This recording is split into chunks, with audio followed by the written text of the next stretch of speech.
The North Korean army involved in the war in Ukraine begins to suffer casualties. Recall, 6 North Korean soldiers were killed on the Russian front line near the Donetsk region in Ukraine in October, according to Ukrainian news reports. Unnamed intelligence sources told the Kyiv Post and Interfax Ukraine that over 20 military personnel, including the 6 North Korean officers, were killed in a missile strike. According to the Russian Telegram channel Kremlin Snuffbox, 3 more officers from North Korea were injured in the strike and were sent to Moscow to be treated. The Kremlin Snuffbox cited an anonymous military source who said that Russian soldiers were showing the North Korean officers how Moscow was preparing for assault operations for defense, how we counter American weapons when they were attacked on training grounds.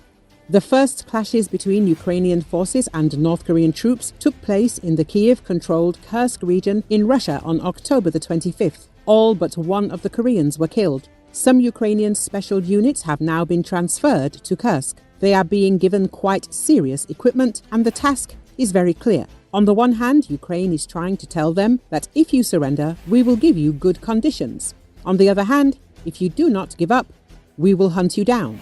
It is known that as many as 8,000 North Korean troops are in Russia's Kursk region and are expected to enter combat against Ukraine in the coming days.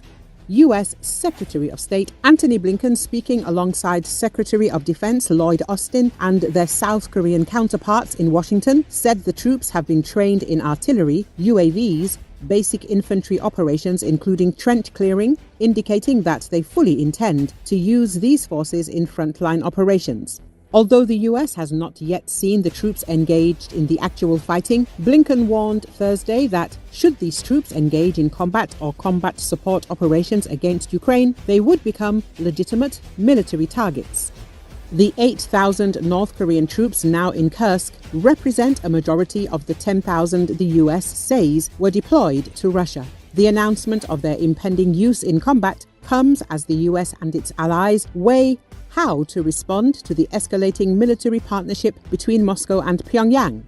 We are consulting closely with our allies and partners in other countries in the region on these reckless developments and on our response, Austin said at Thursday's press conference. The US will announce additional military support to Ukraine in the coming days, Blinken said.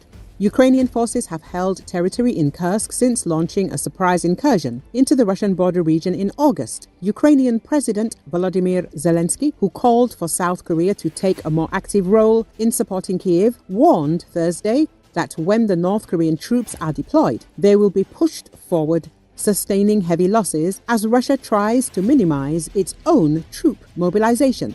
We've not yet seen these troops deployed into combat against Ukrainian forces, but we would expect that to happen in the coming days, US Secretary of State Antony Blinken said at a news conference with Defense Secretary Lloyd and their South Korean counterparts on Thursday. Blinken said Russia had been training North Korean soldiers in artillery, drones and basic infantry operations, including trench clearing, indicating that they fully intend to use these forces in frontline operations. South Korea's spy chief told lawmakers earlier this month that 3,000 North Korean troops were being trained to use equipment including drones before being sent to fight in Ukraine. Neither South Korean officials nor North American officials have provided details about how they knew about the North Korean troops, and many questions surround the impact of North Korean participation.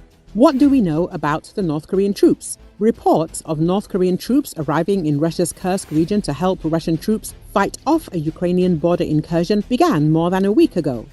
Ukrainian President Volodymyr Zelensky told reporters that North Korean officers and technical personnel have already been spotted in Russian-occupied territories of Ukraine. I believe they sent officers first to assess the situation before deploying troops, Zelensky said. He has cautioned that the participation of a third country could escalate the conflict into a world war. This week, US officials said they estimate there are about 10,000 North Korean troops in Russia. Seoul and its allies assess that the number has increased to 11,000, while Ukraine has put the figure higher at up to 12,000. Defense Secretary Lloyd has said North Korean troops are wearing Russian uniforms and carrying Russian equipment as they advance toward Ukraine in what he called a dangerous and destabilizing development. Austin said that it would be a very, very serious issue if Pyongyang indeed did join the war on Russia's side. Ukraine's US Ambassador Sergei Kislitsia, speaking at an emergency meeting of the UN Security Council on Wednesday, said they expect as many as 4,500 North Korean troops to be at the border this week and to begin directly participating in combat operations against Ukrainian forces in November. What is Ukraine doing? Ukraine is preparing as though combating North Korea in its territory is inevitable. An injection of 10,000 North Korean troops, which is what both Ukrainian and South Korean intelligence have claimed, could significantly destabilize Ukraine's defense there and greatly accelerate the advancement of Russian forces, said Gleb Volosky, an analyst from a Ukrainian think tank, Come Back Alive Initiative Center. Speaking to South Korea's KBS channel Thursday, Zelensky said that psychologically 3,000 or 10,000 soldiers from North Korea will not impact Ukraine, because that number is insufficient. But he said Putin is testing the reaction of the West. Whether it will be 3,000, 10,000 or even 100,000 will directly depend on the West's reaction to the use of North Korean forces. If the response is weak, there will be more. And then we will no longer be talking about psychological impact, but about real impact. How is the West reacting? Western leaders have described the prospect of North Korean troops fighting alongside Russian soldiers against Ukraine as an escalation. Austin said officials are discussing what to do about the deployment, which he said has the potential to broaden or lengthen the conflict in Ukraine. It's become a key topic as US and South Korean leaders met this week in Washington, fueling concerns that the presence of these soldiers will further destabilize the Asia-Pacific and broaden Moscow's war on Ukraine. South Korean Foreign Minister Cho Tae-yul on Thursday condemned the deployment in the strongest possible terms and called for an immediate withdrawal of the troops. North Korea's belligerent actions not only places the European continent, but also the Korean peninsula under threat, and that Seoul agrees to take necessary measures accordingly, he said. German and British officials have also weighed in. It's a kind of escalation, and it shows us a very important aspect. International conflicts are approaching very rapidly. German Defense Minister Boris Pistorius said. United Kingdom Defense Secretary John Healey said there was not just a concern about the potential for an escalation of conflict in Europe. There is an indivisible link with security concerns in the Indo-Pacific as well. Why does Russia need North Korea? North Korea and Russia, both in separate confrontations with the West, have deepened their military cooperation in the past 2 years. In June, they signed a defense deal requiring both countries to provide military assistance if the other is attacked. For analysts, the introduction of troops would be a sign that the war isn't going as Russia planned.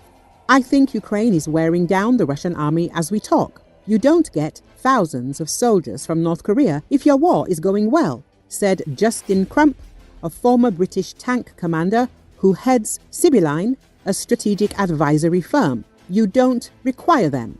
North Korea has already sent over 13,000 containers of artillery, missiles and other conventional arms to Russia since August 2023 to replenish its dwindling weapons stockpiles. Those missiles are being actively used against Ukrainian targets, officials in Kyiv say.